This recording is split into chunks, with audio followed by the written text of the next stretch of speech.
राधे राधे भक्तजनों, आज आप सुनेंगे गणगौरी गौरी तृतीया व्रत कथा। महात्म्य भारत के अन्य प्रदेशों की अपेक्षा इस व्रत का प्रचलित राजस्थान में काफ़ी अधिक है। महिलाएं इस व्रत को एक पर्व के रूप में मानती है क्योंकि इसके करने से सुहागिनों का सुहाग अखंड रहता है। यह गौर पूजा सौभाग्यवती स्त्रियों और कन्याओं का विशेष त्योहार है। इस दिन भगवान शिव ने पार्वती को और पार्वती जी ने समस्त स्त्रियों को सौभाग्य का वरदान दिया था। यह सौभाग्य तृतीया के रूप में भी प्रसिद्ध है। पूजन विधि विधान गणगौर का व्रत चैत्र शुक्ला प्रतिपदा से आरंभ होकर तृतीया तक मनाया जाता है, परंतु आजकल अनेक स्थानों पर 3 दिन के बजाय अंतिम तिथि तृतीया को ही मनाने का रिवाज माना गया है। इस दिन सौभाग्यवती महिलाएं दोपहर तक व्रत रखती है। व्रत धारण कर पूजन के पहले रेणुका गौर की स्थापना की जाती है। फिर उस पर सौभाग्य संबंधी चीज़ें जैसे सिंदूर, कांच की चूड़ियाँ, मेहंदी, महावर, काजल, बिंदी, टीका, शीशा, कंघी आदि से श्रृंगार किया जाता है। इसके पश्चात चंदन, अक्षत, धूप, दीप, पुष्प, नैवेद्य से विधिवत पूजन करके भोग लगाया जाता है।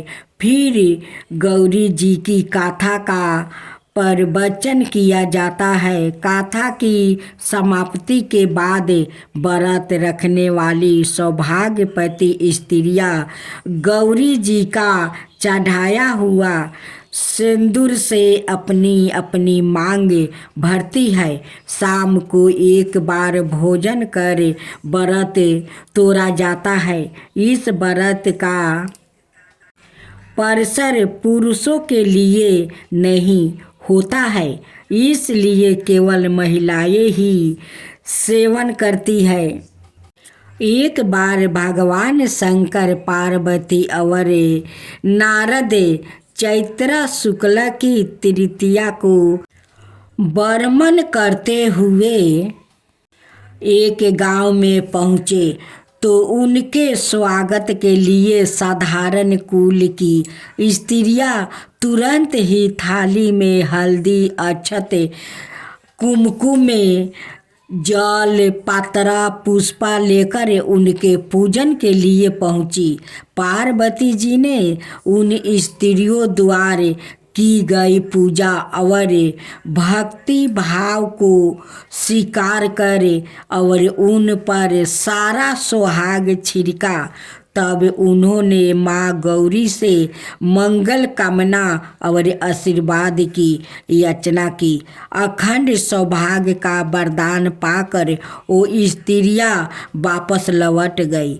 इसके बाद उच्च कुल की स्त्रियां श्रृंगार कर सोने चांदी की थालियों में विभिन्न प्रकार के आयोजन लेकर पहुंची तो शिव जी ने पार्वती से कहा, गौरी, तुमने सारा सुहाग साधारण स्त्रियों में बांट दिया, तो अब इन्हें क्या दोगी? पार्वती ने कहा, इसकी चिंता आप ना करें।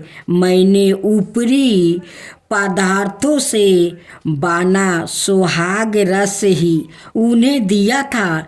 इन ऊंचा कुल की स्त्रियों को तो मैं अपनी अंगुली चीर कर रक्त का सुहाग रस दूंगी। इससे वो मेरी तरह ही सौभाग्यशाली हो जाएगी। जब कुलीन स्त्रियां पार्वती का पूजन कर चुकी तब पार्वती ने अपनी अंगुली चीर कर उन पर रक्त छिड़क दिया। इस प्रकार उन सभी ने अखंड सौभाग्य पाया। फिर भगवान शंकर की आज्ञा से नदी में जाकर पार्वती ने स्नान किया और बालू रेत के महादेव बनाकर उनका पूजन किया। बालू के पकवान बनाकर भोग लगाया और परिक्रमा की। बालू के 2 कणों का प्रसाद खाकर अपने मस्तक पर टीका लगाया। इस बालू की मूर्ति से शिव जी ने वहाँ प्रकट होकर पार्वती को वरदान दिया, जो स्त्री आज के दिन से मेरा पूजन और तुम्हारा व्रत करेगी उसके पति चिरंजीवी रहेंगे और अंत में मोक्ष पाएंगे। महर्षि नारद ने माता पार्वती और उनके पति वार्ता से प्रभावित होकर कहा, माता आप पति वार्ताओं में यादी शक्ति है, सबर श्रेष्ठ है। इसलिए संसार की विवाहित स्त्रियां आपके नाम को याद करने मात्रा से अटल सौभाग्य प्राप्ति कर सकेगी। जो स्त्रियां इस व्रत को करके गुप्त रूप से पति का पूजन करके मंगल कामना करेगी, उन्हें महादेव जी की कृपा से शीघ्र आहू पति मिलेंगे और उनकी समस्त मनोकामना पूर्ण होगी। यही कारण है कि प्राचीन काल से स्त्रियां गण गौर का व्रत करती आ रही है। भोलेनाथ की जय हो, भोलेनाथ की जय हो, माता पार्वती की जय हो, माता पार्वती की जय हो। एक साहूकार था जो भगवान शिव का अनाय भक्त था। उसके पास धन आए किसी भी चीज की कमी नहीं थी, लेकिन उसकी कोई संतान नहीं थी और वो इसी कामना को लेकर रोज शिव जी के मंदिर जाकर दीपक जलाता था।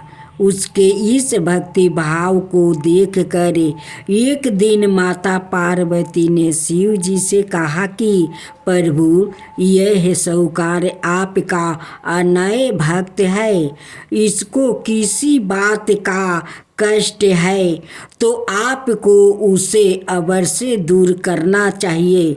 शिव जी बोले कि हे पार्वती, इस साहूकार के पास पुत्र नहीं है, यह इसी से दुखी रहता है।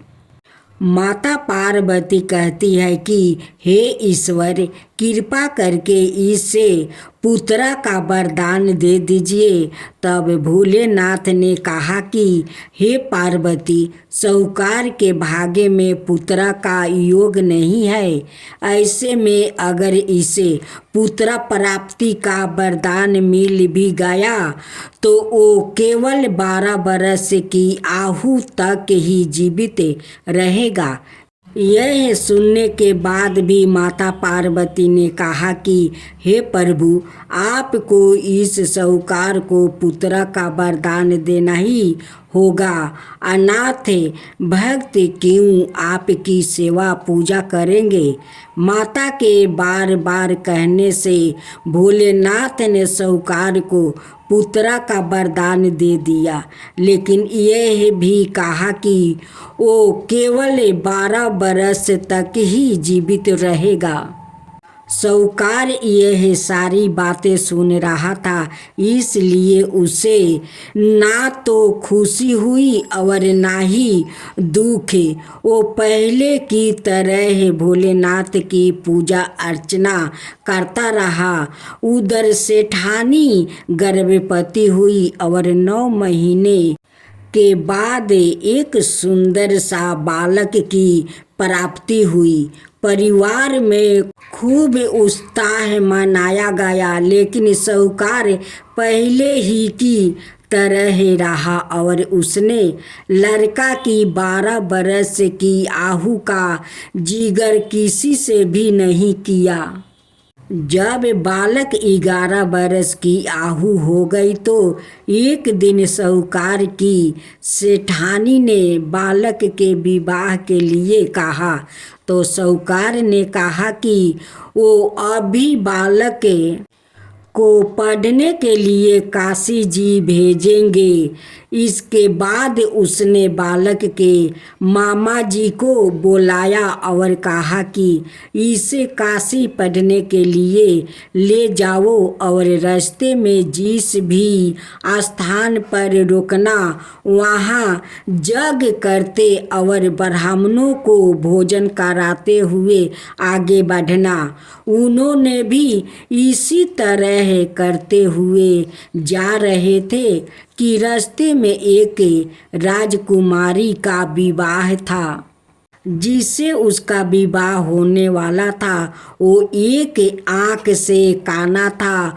तो उसके पिता ने जब अति सुंदर साहूकार के बेटे को देखा तो उनके मन में आया कि क्यों ना इसे ही घोड़ी पर बैठाकर शादी के सारे कार्य संपन्न करवा लिया जाए। तो उन्होंने मामा से बात की और कहा कि इसके बदले में वो अथाह धन देंगे। तो वो भी राजी हो गया। इसके बाद साहूकार का बेटा विवाह की वेदी पर बैठा और जब विवाह कार्य संपन्न हो गया तो जाने से पहले उसने राजकुमारी की चदरी के पल्लू पर लिखा कि तेरा विवाह तो मेरे साथ हुआ, लेकिन जिस राजकुमार के साथ भेजेंगे वो तो एक आँख का काना है। इसके बाद वो अपने मामा के साथ काशी के लिए चल गया। उधर जब राजकुमारी ने अपनी चुनरी पर यह लिखा हुआ पाया तो उसने राजकुमार के साथ जाने से मना कर दिया। तो राजा ने भी अपनी पुत्री को बारात के साथ विदा नहीं किया। बारात वापस लौट गई। उधर मामा और भांजे काशी पहुंच गए थे। एक दिन जब मामा ने जग रचा रखा था और भांजा बहुत देर तक बाहर नहीं आए तो मामा ने अंदर जाकर देखा तो भांजे का प्राण निकल चुके थे। वो बहुत परेशान हुए, लेकिन सोचा कि अभी रोना पीटना मचाया तो ब्राह्मण चल जाएंगे और यज्ञ का कार्य अधूरा रह जाएगा। जब यज्ञ संपन्न हुआ तो मामा ने रोना पीटना शुरू किया। उसी समय शिव पार्वती उधर से जा रहे थे तो माता पार्वती ने शिव जी से पूछा, हे प्रभु, यह कौन रो रहा है? तभी उन्हें पता चलता है कि यह तो भोलेनाथ के आशीर्वाद से जन्म हुआ साहूकार का पुत्र है। तब माता पार्वती कहती है कि हे स्वामी, इसे जीवित कर दीजिए। अनाथ रोते रोते इसके माता पिता के प्राण निकल जाएंगे। तब भोलेनाथ ने कहा कि हे पार्वती, इसकी आहू इतनी ही थी सो वो भोग चुका है, लेकिन माँ के बार बार आग्रह करने पर भोलेनाथ ने जीवित कर दिया। लड़का ओम नमः शिवाय करते हुए उठा और मामा भांजे दोनों के ईश्वर को धन्यवाद दिया और अपनी नगरी की ओर लौटा। रास्ते में वो ही नगर पारा और राजकुमारी ने उन्हें पहचान लिया। तब राजा ने राजकुमारी को साहूकार के बेटे के साथ बहुत सारे धन धनाये के साथ विदा किया। उधर साहूकार और उसकी पत्नी छत पर बैठे थे। उन्होंने यह प्रण कर रखा था कि यदि उनका पुत्र सकुशल ना लौटा तो वो छत से कूदकर अपना प्राण त्याग देंगे। तभी लड़के के मामा ने आकर साहूकार के बेटे और बहू के आने का समाचार सुनाया, लेकिन वो नहीं माने तो मामा ने शपथ पूर्वक कहा। तब तो दोनों को विश्वास हो गया और दोनों ने अपने बेटे बहू का स्वागत किया। उसी रात साहूकार को सपने में शिव जी ने दर्शन दिया और कहा कि तुम्हारे पूजन से मैं प्रसन्न हुआ। इसी प्रकार जो भी व्याकृत इस कथा को पढ़ेगा या सुनेगा उसके समस्त दुखों दूर हो जाएगा और मन बचित सभी कामनाओं की पूर्ति होगी। जय शिवा ओमकारा प्रभु हरे शिवा ओमकारा ब्रह्मा विष्णु सदा शिव अर्धंगिनी धारा। ओम जय शिवा ओमकारा एकानन चतुरानन पंचानन राजे शिव पंचानन राजे हंसासन गरुड़ासन विषवाहन साजे। ओम जय शिवा ओमकारा दो भुज चार चतुर भुज दस भुज अति सोहे तीनों रूप निरखता त्रिभुवन जन मोहे। ओम जय शिवा ओमकारा अक्षर माला बने माला मंगी माला तारी चंदन मृग मद सोहे बोले सुभिकारी। ओम जय शिवा ओमकारा श्वेतांबर पीतांबर गंबर अंगे सनिकादिक बरे मादिकी भूतादिकी संगे। ओम जय शिवा ओमकारा करिके मध्यम कमंडल चक्र त्रिशूल धरता जग करता जग भरता जग पालन करता। ओम जय शिवा ओमकारा ब्रह्मा विष्णु सदा शिव जानते अविवेका प्राण बचर के मध्यम यह तीनों एका। ओम जय शिवा ओमकारा तीर गुण शिव जी के आरती जो कोई नर गावे शिवा जो कोई नर गावे। कहत शिवानंद स्वामी मन भजत शिवानंद स्वामी मन बाचित फल पावे। ओम जय शिवा ओमकारा जय शिवा ओमकारा।